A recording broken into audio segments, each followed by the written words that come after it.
17वां अध्याय वर्णाश्रम धर्म निरूपण।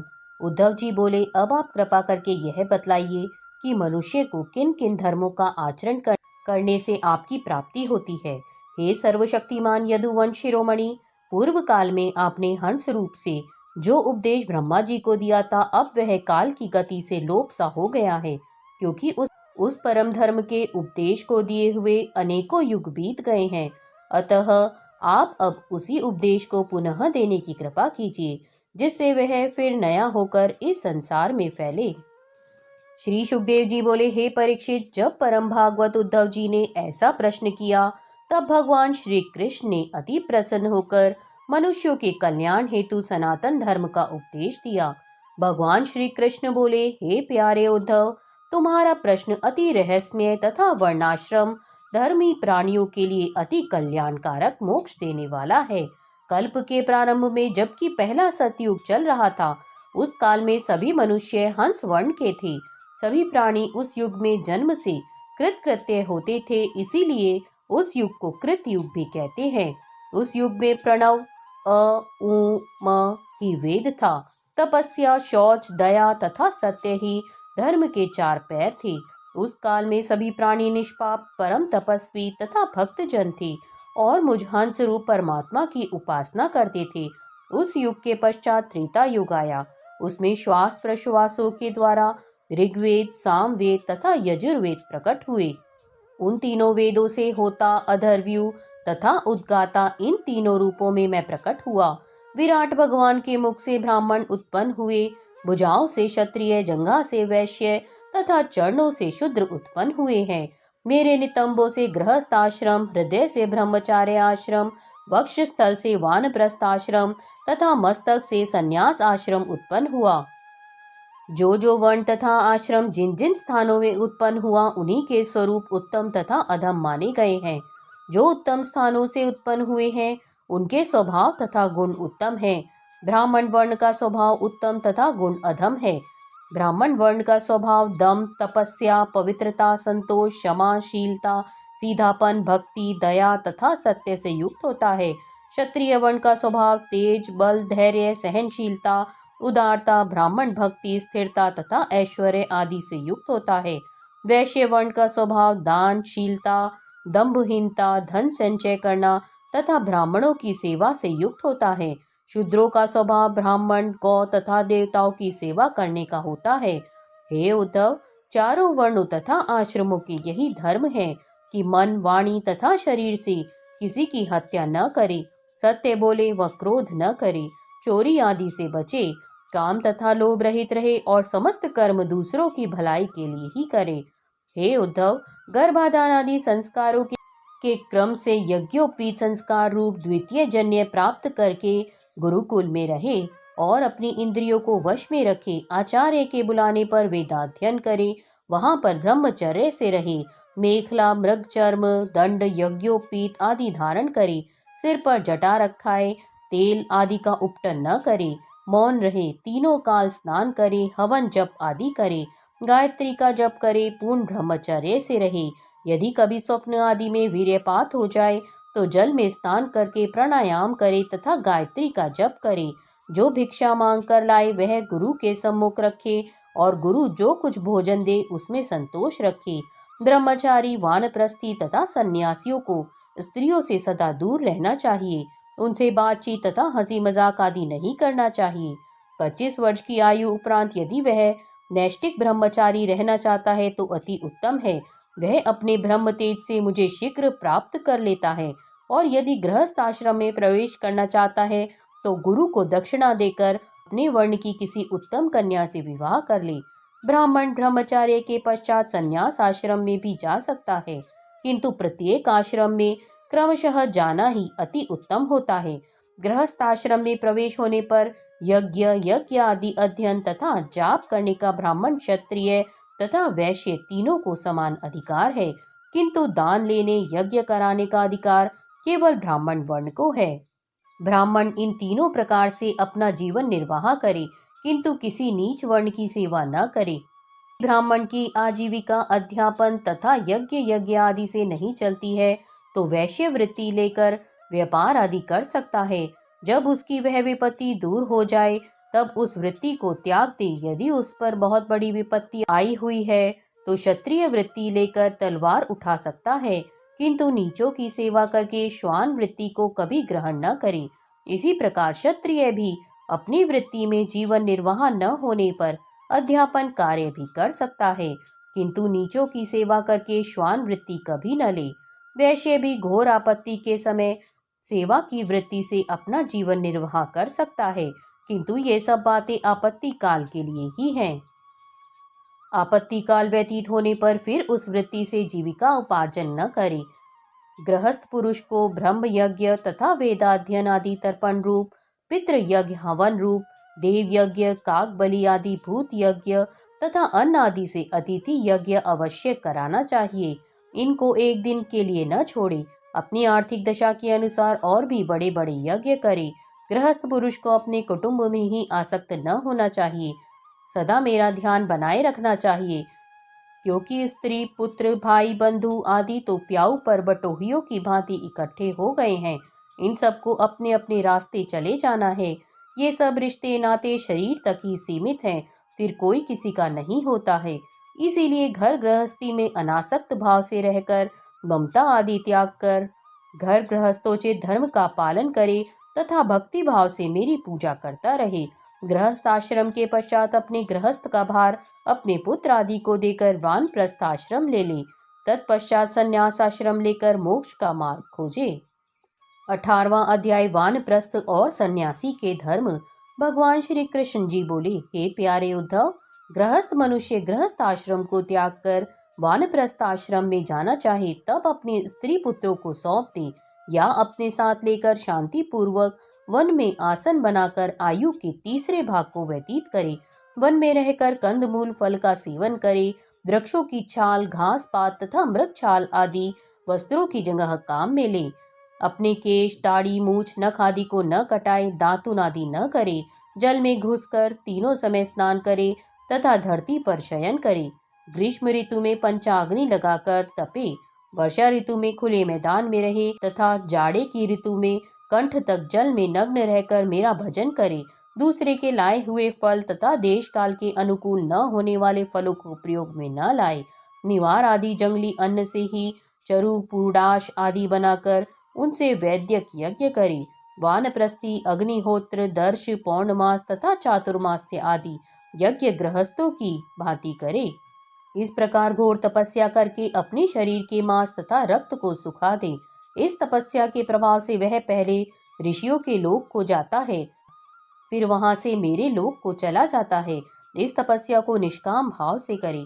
जब वानप्रस्थी बुढ़ापे के कारण अपने नियमों का पालन न कर सके, उसका शरीर कांपने लगे, तब ऐसी दशा में यज्ञ अग्नियों को अपने अंतःकरण में लीन करके मन मुझ में लगाकर अग्नि में प्रवेश कर जाए। यह विधान केवल उनके लिए है जो वानप्रस्थी विरक्त नहीं है। विरक्त वानप्रस्थी संन्यास आश्रम में प्रवेश करे। पहले वह वेदोक्त विधि से 8 प्रकार के श्राद्ध तथा प्रजापत्य यज्ञ से मेरी आराधना करे। अपना सर्वस्व ऋत्विजों को दान दे दे। यज्ञ अग्नियों को अपने प्राणों में लीन करके स्वच्छंदता से विचरण करे, किसी स्थान विशेष पर न रहे। सन्यासी केवल लंगोटी लगाए, उसके ऊपर एक छोटा सा कपड़ा लपेट ले जिससे लंगोटी ढक जाए।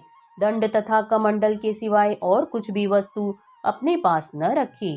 पृथ्वी पर देखकर पैर रखे, छान कर जल पिए, सत्य बोले, सब काम सोच विचार कर बुद्धि से करे। केवल बांस का दंड लेकर ही सन्यासी दंडी स्वामी नहीं हो जाता। उसको अपनी वाणी को मौन, शरीर को निष्क्रियता का तथा मन को प्राणायाम का दंड देना चाहिए। जो ऐसा नहीं करते हैं वे नाम मात्र के सन्यासी हैं। सन्यासी पतित, गौखाती तथा जाति से अलग किए हुए व्यक्तियों की भिक्षा न ले और वह चारों वर्णों की भिक्षा ले सकता है। अपने पेट के लायक 7 घरों से भिक्षा मांगे, उनसे जितना मिल जाए उसमें संतोष करे। भिक्षा मांगने के घरों को पहले से निश्चित न करे। मांगी हुई भिक्षा को जलाशय पर धोए तथा पवित्र करके शास्त्रोक्त विधि से जिनको भिक्षा का भाग देना हो दे दे और बचे हुए को शांतिपूर्वक मौन रखकर खाए। दूसरे समय के लिए बचाकर न रखे और न इतना मांग कर लाए। सन्यासी अकेला ही पृथ्वी पर विचरण करे। वह अपने आप में मस्त रहे, किसी में आसक्ति न रखे। हर परिस्थिति में धैर्य रखे सर्वत्र परमात्मा का अनुभव करते हुए निर्जन और निर्भय एकांत स्थान में निवास करे। इंद्रियों को विषयों से अलग कर दे, उनको चंचल न होने दे। भोगों की ओर से सर्वथा मुंह मोड़ ले तथा अपने आप में परमानंद की प्रीति करे। वानप्रस्थियों के आश्रम से अधिकतर भिक्षा ग्रहण करे। वह बुद्धिमान होकर भी बालकों के समान खेले, निपुण होने पर भी जड़वत रहे, विद्वान होने पर भी पागलों की भांति आचरण करे, वेद विधियों का ज्ञाता होने पर भी पशु वृत्ति से जीवन निर्वाह करे, वेदों के कर्म कांड की व्याख्या में न लगे, पाखंड तर्क वितर्क वाद विवाद आदि से बचे, उसका धैर्य इतना हो कि न कभी दुखी होए और न दूसरों को दुखी करे, निंदा स्तुति मान अपमान में सम रहे, किसी से शत्रुता न करे। यदि उसे किसी दिन समय पर भोजन न मिले, दुखी न होए और समय पर मिलता रहे तो प्रसन्न होए, क्योंकि भोजन का मिलना न मिलना प्रारब्ध के ही अधीन है। वह भिक्षा अवश्य मांगे, क्योंकि भिक्षा से उसके प्राणों की रक्षा होती है। प्राणों के रहने से तत्व ज्ञान मिलता है और तत्व ज्ञान से मुक्ति मिलती है। किंतु भाग्य के अनुसार जैसी भी अच्छी या बुरी भिक्षा मिल जाए, उसी से पेट भर ले, अच्छे बुरे का विचार न करे। शौच आचमन स्नान तथा दूसरे नित्य नियमों का पालन भी इस विचार से करे कि इनका करना अच्छा है। हे उद्धव जी, अब मैं वैराग्य के विषय में कहता हूँ। जो सन्यासी संयमी है, जिसे अपने मन सहित इंद्रियों को वश में कर लिया है, वह उन जगत के भोगों से विरक्त हो जाए और मेरी भक्ति के ज्ञान तथा साधन के लिए आत्मज्ञानी गुरु के निकट जाए। गुरु को मेरा स्वरूप समझकर भक्ति भाव से उसकी सेवा करे, उससे ब्रह्म तथा आत्मा की एकता का ज्ञान प्राप्त करे। संन्यास लेने के अधिकारी केवल दो हैं, एक तत्वज्ञानी, दूसरा विरक्त। इनके अतिरिक्त और कोई भी नहीं है। यदि कोई जिसने काम क्रोध लोभ मोह मद मत्सर आदि को नहीं जीता है, इंद्रियां जिसके वश में नहीं है, और न वह ज्ञानी है न विरक्त है, वह सन्यासी नहीं है। वह तो कपट वेश रखकर अपना पेट पालता है। जगत को ठगने के साथ वह मुझको भी ठगने की चेष्टा करता है। वह इस लोक तथा परलोक दोनों को ही बिगाड़ लेता है। वानप्रस्थी का मुख्य धर्म तपस्या तथा भागवत भाव करना है। गृहस्थियों का मुख्य धर्म प्राणियों की रक्षा तथा यज्ञ आदि करना है। ब्रह्मचारी का मुख्य धर्म गुरु की सेवा करना है। गृहस्थ पुरुष भी केवल ऋतु काल में स्त्री गमन करे, उसके लिए भी ब्रह्मचर्य तपस्या शौच संतोष परोपकार अति आवश्यक है। मेरी आराधना तो सभी को अपने अपने वर्णाश्रम के अनुसार करनी चाहिए। मेरी प्राप्ति करना ही जीव के जीवन का एकमात्र उद्देश्य है, क्योंकि मैं संपूर्ण जगत की उत्पत्ति स्थिति तथा प्रलय करने वाला, इसका स्वामी अधिष्ठान तथा कारण रूप ब्रह्म हूँ। हे प्यारे उद्धव, जो तुमने मुझसे पूछा था उसका उत्तर मैंने तुम्हें दे दिया है। जो अपने धर्म का पालन करता है वह मुझ पर ब्रह्म को प्राप्त कर लेता है। 19वां अध्याय भक्ति ज्ञान तथा यम नियम आदि साधनों का वर्णन करना। भगवान श्री कृष्ण बोले, हे उद्धव, जिस साधक ने वेद उपनिषद शास्त्र आदि का श्रवण पठन तथा मनन के द्वारा आत्मज्ञान प्राप्त कर लिया है, जो ब्रह्मनिष्ठ है, जो यह जानता है कि यह जगत तथा उसकी निवृत्ति वृत्ति का ज्ञान ये दोनों ही माया में है तथा मुझ में व्याप्त है, इनका वास्तविक अस्तित्व कुछ भी नहीं है, उस ज्ञानी पुरुष का सर्वस्व तथा अभिष्ट वस्तु केवल मैं ही परमात्मा हूँ। उसका स्वर्ग साध्य साधन सब कुछ मैं ही हूँ। वह केवल मुझसे ही प्रेम करता है। वही ज्ञान तथा विज्ञान से युक्त साधक मेरे असली स्वरूप को जानता है। इसी कारण ऐसा ज्ञानी मुझे प्राणों से भी अधिक प्रिय है। तत्व ज्ञान की प्राप्ति होने पर साधक के हृदय में मेरा उदय होने लगता है। मेरा उदय तपस्या तीर्थ जप तप आदि से ऐसा नहीं होता जैसा तत्व ज्ञान से होता है। इसीलिए हे उद्धव, तुम ज्ञान विज्ञान से युक्त होकर मेरी आराधना करो। मैं ही समस्त यज्ञों का स्वामी हूँ। उद्धव जी बोले, हे भगवान, आप जगत आत्मा हैं तथा जगत गुरु हैं, अतः अपने वैराग्य तथा विज्ञान से युक्त विशुद्ध नाम को मुझे स्पष्ट समझाने की कृपा कीजिए। हे मेरे स्वामी, उस भक्ति योग को भी बताइए जिसके लिए ब्रह्मा तथा शंकर आदि निरंतर ललायित रहते हैं। भगवान श्री कृष्ण बोले, हे उद्धव, तुमने जो प्रश्न किया है वही धर्मराज युधिष्ठिर ने भीष्म पितामह से मेरे सन्मुख किया था। जब महाभारत का युद्ध समाप्त हो गया था और सभी पांडव ऋषि महर्षि देवर्षि उनके निकट बैठे थे, तब उन्होंने यही उत्तर धर्मराज युधिष्ठिर को दिया था। उसे मैं तुम्हें सुनाता हूँ। उन परम ज्ञानी महात्मा भीष्म जी के उपदेश किए गए सभी साधन ज्ञान, वैराग्य, विज्ञान, श्रद्धा तथा भक्ति से परिपूर्ण हैं। हे प्यारे उद्धव, जिस ज्ञान के द्वारा संपूर्ण जीवधारियों में पुरुष, प्रकृति, महतत्व, अहंकार और पंचतन यात्रा, ये 9 मन सहित एकादश इंद्रियां, 5 महाभूत तथा 3 गुण, इस प्रकार 28 तत्वों तथा उन सबके स्वामी एक आत्म तत्व का भी साक्षात्कार हो जाता है, वही मेरे द्वारा निश्चय किया हुआ ज्ञान है। तथा उस आत्मज्ञान का अनुभव होने पर उसके अतिरिक्त त्रिगुण में जगत की उत्पत्ति, स्थिति तथा लय आदि का कुछ भी अनुभव नहीं रहता है। केवल आत्म तत्व ही का अनुभव शेष रह जाता है, उसी का नाम विज्ञान है। आत्म तत्व के विशेष ज्ञान को ही विज्ञान कहते हैं। महतत्व आदि समस्त तत्व की उत्पत्ति, स्थिति तथा प्रलय आदि में एक ऐसा विशेष तत्व है जो उन तत्वों को बनाने वाला तथा चलाने वाला और उन सब का स्वामी है। जब वे सभी उपरोक्त महतत्व आदि नष्ट हो जाते हैं, तब वही विशेष तत्व शेष रह जाता है, उसी को परम तत्व ब्रह्म कहते हैं। हे उद्धव, इसके 4 प्रमाण हैं: श्रुति, प्रत्यक्ष, अनुमान तथा गुरुजनों द्वारा कहा हुआ। श्रुतियां कहती हैं कि द्वैत अर्थात दूसरा कोई नहीं है, केवल परमात्मा तत्व ही है। इसका तात्पर्य दूसरे शब्दों में यह भी है कि यह शरीर आदि जगत मिथ्या है, यानी नाशवान है। प्रत्यक्ष से भी शरीर आदि की मृत्यु तथा अन्य वस्तुओं का नाश प्रतीत होता ही है। इससे यह सिद्ध होता है कि जगत मिथ्या है, केवल आत्म तत्व ही सत्य सिद्ध होता है। अनुमान से भी जिस प्रकार सीपी की चमक के कारण चांदी का अनुमान होता है, किंतु वह चमक मिथ्या है, उसी प्रकार जगत मिथ्या है। महापुरुषों के कथन अनुसार जिसे गुरुजन कहते हैं, जगत का मिथ्यावान सिद्ध होता है, केवल आत्मा तत्व ही सत्य है। इसलिए ज्ञानी जन इस मिथ्या जगत से प्रेम नहीं करते हैं, इससे विरक्त हो जाते हैं। कर्म जीव करता है, उनका फल विकार युक्त है, उसे उनके फलानुसार जो भी स्वर्ग आदि लोग प्राप्त होते हैं, वे भी विकार युक्त तथा नाशवान हैं। उनके नाश होने पर चित्त को दुख ही प्राप्त होता है, इसीलिए उनकी ओर ध्यान न देकर परमात्मा का ही ध्यान करना चाहिए। उद्धव जी बोले, हे रिपुसुदन, यम, नियम, शम, दम, तितिक्षा तथा धैर्य किसको कहते हैं? यह कितने प्रकार के हैं? दान, तपस्या, शूरता, सत्य तथा ऋतका के स्वरूप समझाइए। त्याग क्या है? यज्ञ किसे कहते हैं? अभिष्ट धन कौन सा है? दक्षिणा क्या है? तथा पुरुष का सच्चा बल क्या है? भक्त किसे कहते हैं? लाभ, उत्तम विद्या, लज्जा, श्री, सुख तथा दुख क्या है? पंडित तथा मूर्खों के क्या लक्षण है? सुमार्ग तथा कुमार्ग क्या है? स्वर्ग तथा नरक क्या है? भाई बंधु किसे मानना चाहिए? घर क्या है? धनवान तथा निर्धन किसे कहते हैं? कृपण कौन होता है और ईश्वर कौन है? हे मधुसूदन, मेरे इन प्रश्नों का उत्तर आप दीजिए तथा कृपा करके इनके विरोधी भावों को भी समझाइए।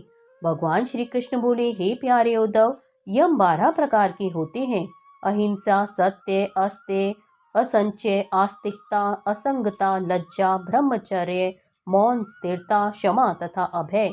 नियम भी 12 ही होते हैं: शौच, जप, तप, हवन, श्रद्धा, अतिथि सेवा, मेरी पूजा, तीर्थ यात्रा, परोपकार की चेष्टा, संतोष तथा गुरु सेवा। ये 12 नियम हैं।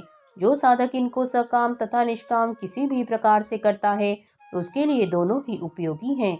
जो सकाम भाव से करते हैं, उन्हें उत्तम भोग प्राप्त होते हैं, और जो निष्काम भाव से करते हैं, वह मोक्ष प्राप्त करते हैं। साधक अपनी बुद्धि को जब मुझ में लगा देता है, उसी को शम कहते हैं। इंद्रियों को संयम में रखने का नाम दम है।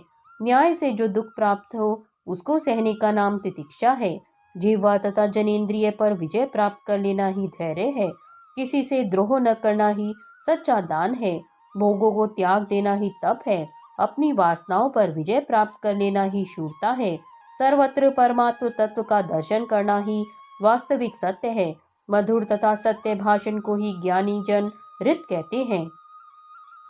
कर्मों में आसक्ति न रखना ही सच्चा शौच है। कामनाओं के त्यागने को ही संन्यास कहते हैं। धर्म ही अभिष्ट धन है। मैं परमेश्वर ही वास्तविक यज्ञ हूँ। ज्ञान के उपदेश देने को ही सच्ची दक्षिणा कहते हैं। केवल गुरु रूप में मैं ही सच्चा भाई बंधु हूँ। सच्चा घर यह शरीर है जिसमें जीव रहता है। गुणवान को सच्चा धनी कहते हैं। सच्चा दरिद्री वह है जिसके चित्त में संतोष तथा दूसरों के प्रति दया आदि नहीं है। कृपण वह है जो इंद्रिय लोलुप है, उनकी तृप्ति के लिए मारा मारा फिरता है। ईश्वर वह है जिसका चित्त वृत्ति विषयों में आसक्त नहीं होता है। जिसकी विषयों में आसक्ति है वही निर्बल है। हे उद्धव, तुमने जो पूछा था उसका उत्तर यथा योग्य मैंने दे दिया। ये गुण मोक्ष प्राप्ति के लिए अति उत्तम है। हे उद्धव, तुमको गुण दोष कहाँ तक गिनाऊं? सबका मूल सारांश तो यह है कि गुणों और दोषों पर दृष्टि डालना ही सबसे बड़ा दोष है। इसीलिए गुण दोषों पर कोई विचार न करना ही सबसे बड़ा गुण माना गया है। 20वां अध्याय ज्ञान योग, कर्म योग तथा भक्ति योग का वर्णन। उद्धव जी बोले, हे कमल नयन कृष्ण, आप सर्वशक्तिमान परमात्मा हैं। आप ही के वचन वेद हैं। उन वेदों में आपने कुछ कर्मों को करना विधि बताया है तथा कुछ कर्मों के करने को निषेध कहा है। इन विधि निषेध कर्मों के गुण तथा दोषों की प्रतीति परीक्षा करने से ही तो हो सकती है। वर्णाश्रम भेद, उत्तम कर्म तथा निषेध कर्मों के योग्य, द्रव्य, देश, आयु, काल तथा स्वर्ग नरक के भेदों का ज्ञान वेदों से ही हमको प्राप्त होता है। हे परमात्मन, आपकी वाणी से ही वेद उत्पन्न हुए हैं, किंतु उनमें विधि तथा निषेध भरा हुआ है। विधि अर्थात करने योग्य कर्म, निषेध अर्थात न करने योग्य कर्मों का ज्ञान होता है। उन वेदों से ही पितृ, देवता तथा मनुष्यों के लिए उत्तम मार्ग प्रदर्शन होता है। साध्य साधन आदि का भी निर्गुण भी उन्हीं वेदों से ही होता है। मुझे आश्चर्य इस बात में है कि एक स्थान पर तो कर्म करना उत्तम माना गया है, दूसरे स्थान पर कर्म करना निषेध माना गया है। इस विरोधी भाव से मेरे मन में बड़ा भ्रम उत्पन्न हो रहा है। अतः कृपा करके मेरे इस भ्रम को दूर कीजिए। भगवान श्री कृष्ण बोले, हे प्रिय उद्धव, मैंने ही वेदों में तथा अन्य शास्त्रों में मनुष्य के कल्याण हेतु अधिकारी भेद से 3 प्रकार के योगों का उपदेश किया है। वे हैं ज्ञान, कर्म एवं भक्ति योग। मनुष्य के कल्याण के लिए इन तीनों योगों के अतिरिक्त और कोई भी उत्तम उपाय नहीं है। हे उद्धव, जो मनुष्य कर्म तथा उनके फलों से विरक्त हो गए हैं तथा उनकी आसक्ति बिल्कुल मिट चुकी है, वे ही ज्ञान योग के अधिकारी कहे गए हैं। तथा जिन मनुष्यों का चित्त कर्म तथा उनके फलों से विरक्त नहीं हुआ है, वे सकामी कर्म योग के अधिकारी कहे गए हैं। जो मनुष्य न अधिक विरक्त है और न कर्मों तथा उनके फलों में अधिक आसक्ति ही है, किंतु पूर्व जन्म के उत्तम कर्मों के अनुसार मेरे में श्रद्धा तथा भक्ति रखते हैं, मेरी कथा आदि से प्रेम करते हैं, वे भक्ति योग के अधिकारी हैं। मनुष्य को विधि निषेध के अनुसार तभी तक कर्म करना चाहिए जब तक इस कर्ममय जगत तथा उससे उपलब्ध होने वाले स्वर्ग आदि के भोगों से वैराग्य प्राप्त नहीं हुआ है, या जब तक मेरी कथा, लीला, श्रवण, कीर्तन आदि में उस साधक की श्रद्धा उत्पन्न नहीं होती है।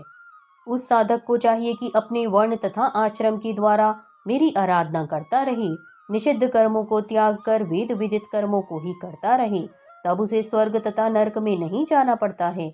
अपने धर्म में रत रहने वाला कर्मयोगी पुरुष संपूर्ण पापों से मुक्त होकर विशुद्ध ज्ञान तथा भक्ति को प्राप्त कर लेता है।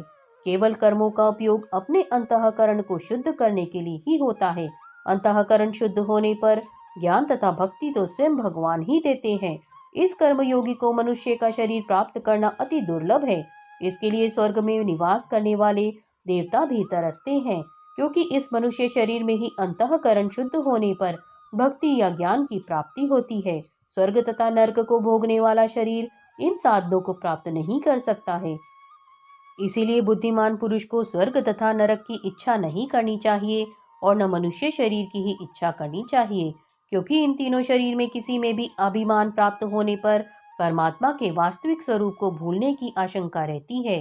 हे उद्धव, यह मनुष्य शरीर काल के गाल में जाने वाला होने पर भी परमार्थवादी है। इस शरीर से परमात्मा की शक्ति प्राप्त होती है। इसीलिए बुद्धिमान पुरुष मृत्यु होने से पहले ही सावधान होकर ऐसा उत्तम साधन करे जिससे फिर वह जन्म मृत्यु के चक्कर में न पड़कर सदा के लिए मुक्त हो जाए। हे प्यारे उद्धव योगी जन, वैसे तो कोई निषेध कर्म करते ही नहीं है। यदि प्रमादवश कोई निंदित कर्म हो जाए तो उसके पाप को योग द्वारा ही भस्म कर देना चाहिए। योगी के लिए कृच्छ, चंद्रायण आदि व्रतों द्वारा प्रायश्चित करने की आवश्यकता नहीं है। ये व्रत आदि तो कर्म कांडियों के लिए ही होते हैं, योगी के लिए नहीं। वेदों में विधि निषेध कर्मों का जो निरूपण किया है उसका अर्थ उनमें गुण दोष निकालने का नहीं है, उनका तात्पर्य यह है कि मनुष्य जो कर्म करे वह उन वेद विदित कर्मों की आसक्ति त्याग कर करे, क्योंकि कर्म स्वभाव से ही अशुद्ध होते हैं। उनकी फल प्राप्ति से स्वर्ग आदि नरक नाशवान असत वस्तु की प्राप्ति होती है।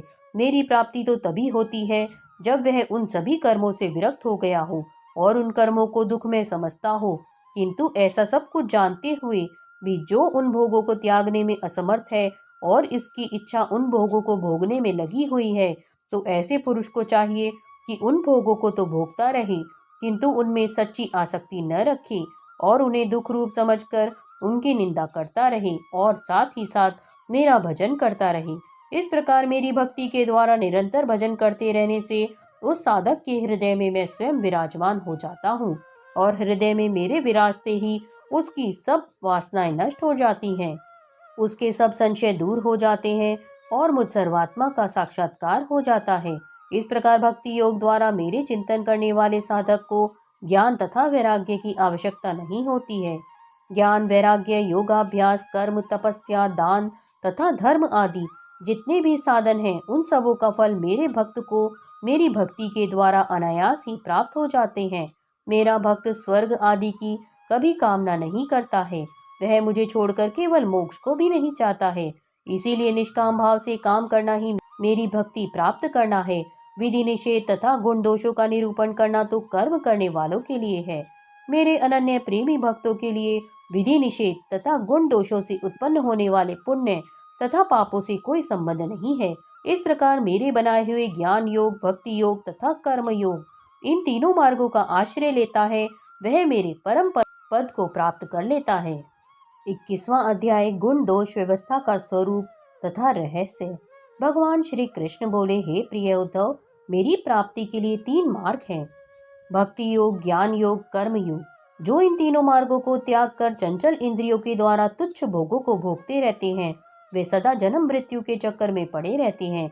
अपने अपने अधिकार के अनुसार धर्म में दृढ़ निष्ठा रखना ही गुण कहा गया है तथा इसके विपरीत अनाधिकार चेष्टा करना दोष है। प्रकृति की दृष्टि में सभी वस्तु समान है, किसी को उस वस्तु को करना गुण है तथा किसी को उस वस्तु को करना दोष है। यह सब अधिकार के अनुसार ही गुण दोषों का निरूपण वेदों में किया गया है।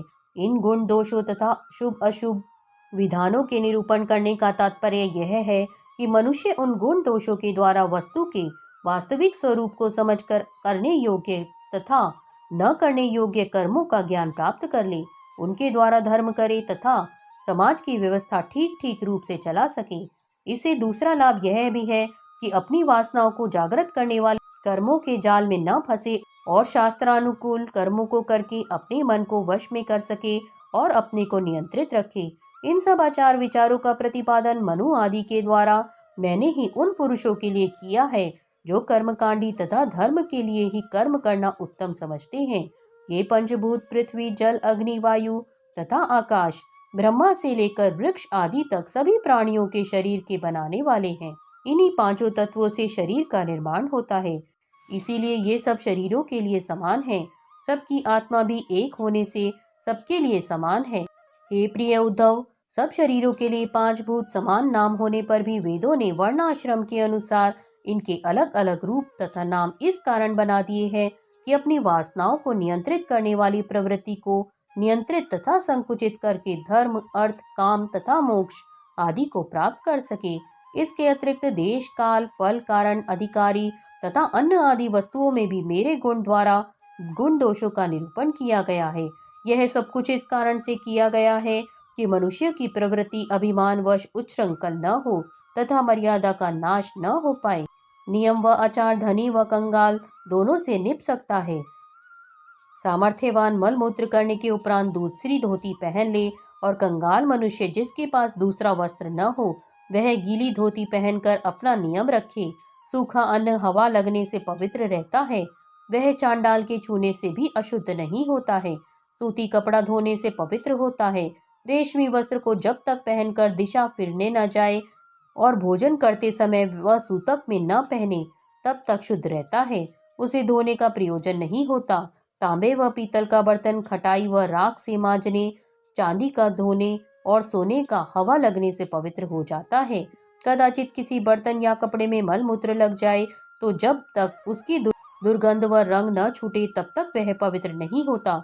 मनुष्य का शरीर प्रतिदिन स्नान, संध्या, तर्पण व होम करने से शुद्ध रहता है। यानी मनुष्य को सब वस्तु ठाकुर को भोग लगाकर भोजन करना चाहिए। बिना भोग लगाए कोई वस्तु खाना अपने मांस के बराबर होता है। मनुष्य को भोजन बनाते समय अपना नाम लेना उचित नहीं है। यह बात कहनी चाहिए कि ठाकुर जी के भोग लगाने के वास्ते रसोई तैयार करो। इस तरह का अभ्यास रखने से सब पापों की जड़ अहंकार छूट जाता है। अज्ञान बालक को नियम व आचार रखना उचित नहीं है। 5 वर्ष की अवस्था तक कुछ पाप व पुण्य किसी बात का उसे नहीं लगता। 6ठे वर्ष से लेकर 12 वर्ष की अवस्था तक कुछ हत्या आदि हो जाए तो उसका प्रायश्चित पिता को करना चाहिए। उसके उपरांत जो कुछ पाप करे तो उसका प्रायश्चित आप करना उचित है। विपत्ति पड़ने से कोई अधर्म करके भी अपना पेट पाले तो दोष नहीं लगता। सामर्थ्य रखकर धर्म छोड़ देने में पाप होता है। जिस तरह सब धर्मों का विचार करना ब्राह्मण, क्षत्रिय और वैश्य उत्तम वर्ण को उचित है, नीच जाति के वास्ते कुछ आचार विचार नहीं रहता, उसी तरह कोठे पर सोने वाले मनुष्य को नीचे गिरने का डर है, पृथ्वी पर सोने वाले गिरने से नहीं डरता। इसीलिए जहाँ तक बन पड़े वहाँ तक अपने को अधर्म करने से बचाए रहे। जितना पाप कम करेगा उतना प्रतिदिन उसके लिए अच्छा होगा। संसारी चाह सब दुख की जड़ हो संसारी चाह सब दुख की जड़ है। उसको छोड़ देने वाले बहुत प्रसन्न रहते हैं। जिस तरह संसार में चाहना सबको दुख देती है, उसी तरह स्वर्ग में भी 3 वस्तुएं दुख देने वाली हैं। दूसरे को अपने उससे ऊंचे सिंहासन पर बैठे देखकर डाहा करना, दूसरे अपने बराबर बैठने वाले से विरोध करना, तीसरे नीचे बैठने वाले को अभिमान की राह छोटा समझना दुख देने वाला है। इसीलिए स्वर्ग की भी इच्छा न रखनी चाहिए। जो मनुष्य संसारी सुख व स्वर्ग की चाह न रखकर हरि चरणों में ध्यान लगाए रहता है, वह महाप्रलय तक मेरे साथ वैकुंठ में सुख भोग कर दूसरा जन्म नहीं पाता। हे उद्धव, जो लोग मुझे ईश्वर जानकर एक बेर भी सच्चे मन से मेरा स्मरण व ध्यान करते हैं, वे मुझको कभी नहीं भूलते। इसीलिए मनुष्य को उचित है कि शास्त्रानुसार अपना धर्म रखकर मेरे चरणों में प्रीति लगाए रहे। हर एक का इससे निरूपण किया गया है कि मनुष्य, पशु, पक्षी सभी इन नियमों के आधार पर चलकर मर्यादा को भंग न कर सके।